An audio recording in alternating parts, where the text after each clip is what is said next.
I only help people retire early. I don't do here's the best credit card or travel hacking. That is not my thing. So here are the 5 biggest mistakes I see from people who want to retire early. My name is Ari. I am host of the Early Retirement Podcast, Chief Growth Officer here at Root, and we're going to hop into it. So number 1, people are unnecessarily doing what's called tax strategy. Now I say doing tax strategy. The reason I say it that way is a lot of people go, well, I have a tax strategy. I have a CPA. Very different. Your CPA's job, as much as you love them, is to essentially save you on taxes that year so you pay them again next year. I make it sound harsher than it is. I love CPAs. I use a CPA. I'm all for it. But their job is not to look at your lifetime tax liability. So that's just the reality, is don't do unnecessary tax strategy. Let me show you an example of this. So this is the first thing. Here's a couple that wants to retire early. They're 54 and 49 years old. They want to retire around age 60. They're thinking of doing big Roth conversions. We modeled it out for them, and you can see in this example, and you can look at all the logic in my other videos on this in detail. It looks like they'll have 1.3 million fewer dollars if they were to just go execute Roth conversions willy-nilly. Now, if they're intentional about when they do them, it can add tons of value. But way too many people go, Roth conversions, that's so cool. My neighbor's never heard of it. Oh my God, I'm going to tell my nephew, and then I'm going to be the cool uncle. I'm going to do Roth conversions. Don't look at it that way. So what I would encourage you to do, and I'm going to show you this just so you can fully take this thought home, is ask yourself what's most important to you. So in this example, this person was planning to work until 60.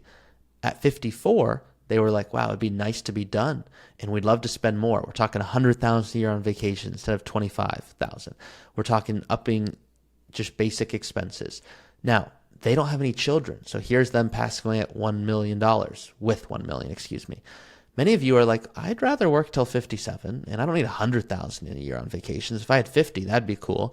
And 4,000 is plenty for my basics, which, by the way, you can all play around with this on your own with your own plan.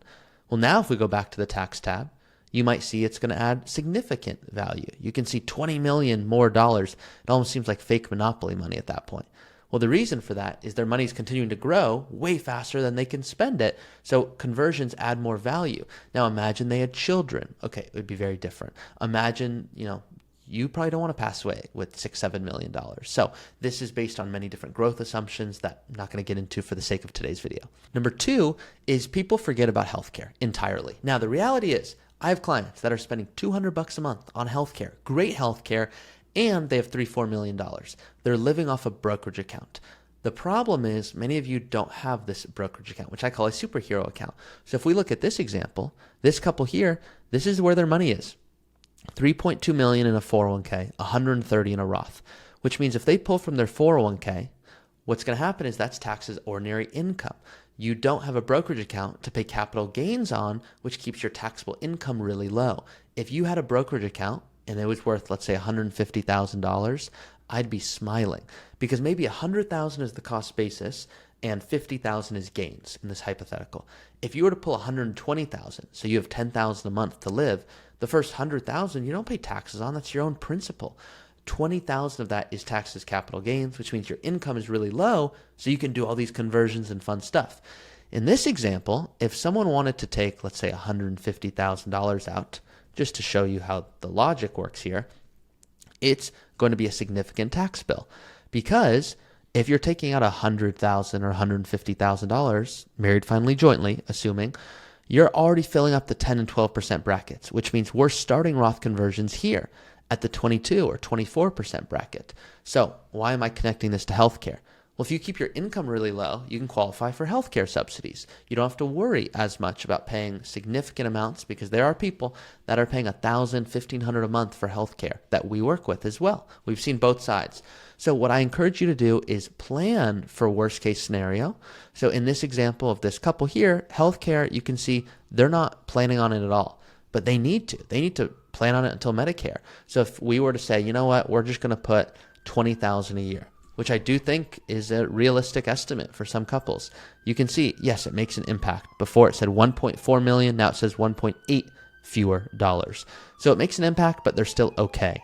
So I would encourage you to certainly consider looking at healthcare in great detail. I have tons of videos where I go over this. Number 3 is that superhero account. That's the brokerage account. Why is it so special?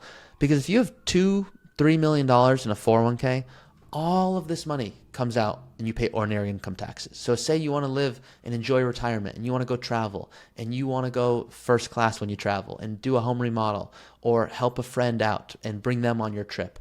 If you are taking out, let's just say $150,000, federal and state taxes here in California are significant. All of that gets taxed at ordinary income rates.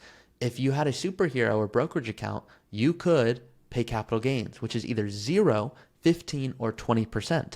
So the reason I bring this up and get so emotional here is some people will come and say, I have $3-4 million. I'm like, no, you don't.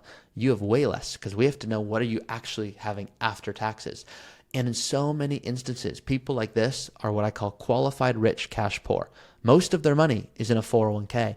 I would have almost recommended maybe they don't max out their 401k, because that's just going to yield a larger tax burden down the line, and instead get the full match, because we like free money, and start putting more money into a brokerage account, because that's going to keep their taxable income low so that they can do Roth conversions in their early years. Number 4 is dreaming big. I see way too many people do what's called appetizer planning in retirement. I hope you don't do this. So I hope you're watching this before you retire. If you are retired and you have experienced this appetizer planning, please comment below, because we like hearing from you.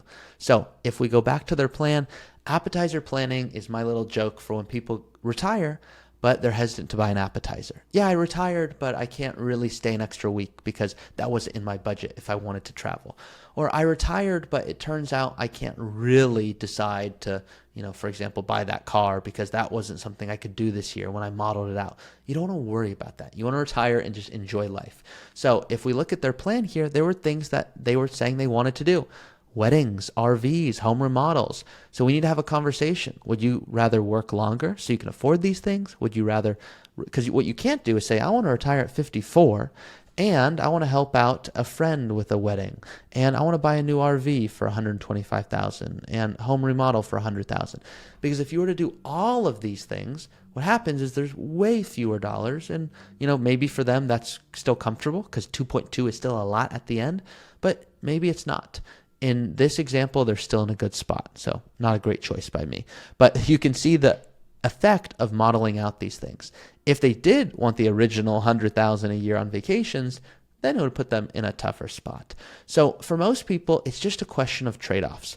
Would you rather work till 58 so you can help out with weddings and RVs or home remodels? Because you can see that's an option for them. And they'd have a good amount of money if they do that. $3.2 million at the end if they were to do that, work until 58. Remember, today they're 54. They might go, you know what? No, that's not for me. I'd rather stop at 54, but if that means I don't help my friend with a wedding, so be it. Or if I buy an RV that's not as nice, so be it. But the remodel, I want to keep. Great. Well, now you've just played around with these different trade-offs and you can see what you're on track for.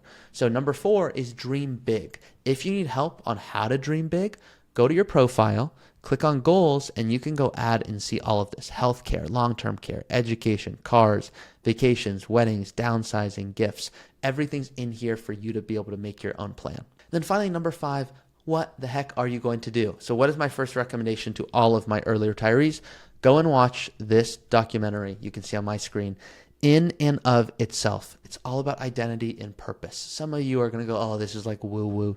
It's not woo-woo. Real life stuff. I want you to make sure when you do retire, you feel comfortable. And I encourage you to check out my shows that I release every Saturday called Retirement Reality, where I bring on real retirees who talk about how they handle purpose, how they are actually navigating what retirement is like. And these are only early retirees who are experiencing it. So once again, every Saturday, you can look up Ari Retirement Reality. As of this recording, I have one released right now. So if you look up Ari Taublieb, Slava Retirement Reality, it should come up here. Here it is, someone who said, yep, I started investing in my 30s, retired at 53. He shares in a beautiful conversation with me how he did it, what he's actually experiencing, why he doesn't have many friends and why he's actually happy about it, how he ignored a retirement party that they wanted to plan for him, and so much more. So definitely don't forget the purpose side of things. That's it for this video. If you resonated with it, please like it and comment below what you learned. And then finally, if you want to work with us directly here at Root, go to our website, rootfinancial.com. And then from there, you'll be prompted to answer a few questions to see if it makes sense to talk. Thanks, guys. See you next time.